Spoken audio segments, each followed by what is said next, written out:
আউনীআটী বিশ্ববিদ্যালয় আদৰ্শ স্কুলৰ অন্তৰ্গত শ্ৰী শ্ৰী আউনীআটী সত্ৰৰ টিয়কৰ কলীয়াপানীৰ চৌহদত আজি আউনীআটী বিদ্যা নিকেতন মুকলি কৰা হয়।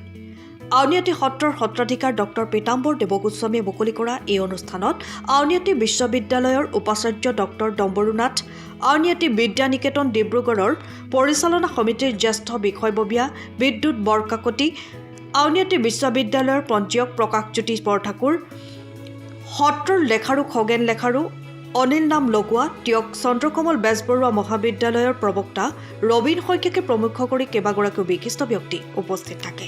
টিয়ক অঞ্চলৰ বিশিষ্ট শিক্ষাবিদ ৰাতুল গগৈ আঠধৰা এই অনুষ্ঠানত উক্ত বিদ্যালয়খন এখন ব্যতিক্ৰমী পদ্ধতিৰে আগুৱাই নি নতুন শিক্ষানীতিৰ আধাৰত পৰম্পৰাগত শিক্ষাৰ সমান্তৰালকৈ আধ্যাত্মিক আৰু নৈতিক শিক্ষা প্ৰদানৰ ব্যৱস্থা থাকিব বুলি উদ্যোক্তাসকলে জানিবলৈ দিয়ে।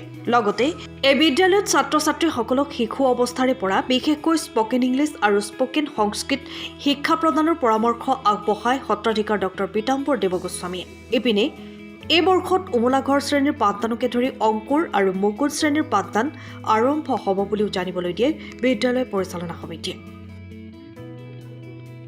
2022 চনত আমাৰ আউনীআটী বিশ্ববিদ্যালয় আমি আৰম্ভ কৰিছোঁ। এই বিশ্ববিদ্যালয়খনৰ উদ্দেশ্য হৈছে মানুহ গঢ়া, প্ৰকৃত ঘৰ সৃষ্টি কৰা আৰু পৰিশীলিত সমাজ তৈয়াৰ কৰা।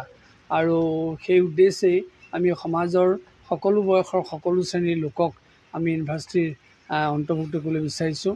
আৰু তাৰে আদৰ্শত আজি আউনীআটী বিদ্যা নিকেতন নামেৰে আমি আউনীআটী বিশ্ববিদ্যালয়ৰ আদৰ্শ স্কুল এখন ইয়াত প্ৰতিষ্ঠা কৰিছোঁ। আৰু এই বিদ্যালয়ৰ যোগেদি সৰু সৰু ল'ৰা ছোৱালীক শৈশৱৰ পৰা আমি নৈতিক আধ্যাত্মিক শিক্ষা দিব খুজিছোঁ। এফালে স্পকেন ইংলিছ, স্পকেন সংস্কৃত এইটো শিক্ষা দিয়া হ'ব।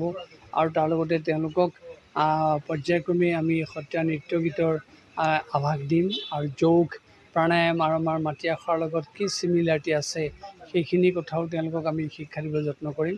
আমি আশা কৰিছোঁ এই বিদ্যালয়খনে আনতকৈ ব্যতিক্ৰমধৰ্মী ব্যৱস্থাৰে ল'ৰা ছোৱালীক আগবঢ়াই নিব আৰু আমাৰ সমাজত এটা বিশেষ প্ৰভাৱ পেলাব। টিয়কৰ পৰা বিৰাজ বৰাৰ ৰিপৰ্ট, টাইম অফ আছাম।